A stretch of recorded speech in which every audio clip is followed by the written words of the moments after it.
నేను ఉన్నదే నీ కోసం. నువ్వు తప్పితే నాకు బతుకు లేదయ్యా, నువ్వు తప్పితే నాకు జీవితం లేదయ్యా.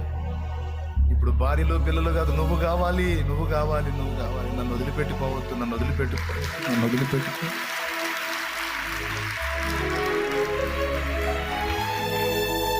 ఇప్పుడు చూడు, కొట్టాడు, అద్దుగో తొడగూడు వదిలింది. తొడగూడు విరగొట్టాడు, వసలు కొట్టాడు. నాకు ఇప్పుడు ఏడవటం మొదలు పెట్టాడు. ఇంకా లేవలేడు, పడింది దెబ్బ.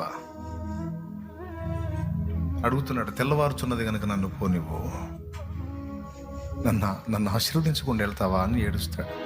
లేఖనంలో రాసుంది, యాకోబు కన్నీళ్లు విడిచెను. అది అప్పుడు ఆశీర్వదించడం మొదలు పెట్టాడు.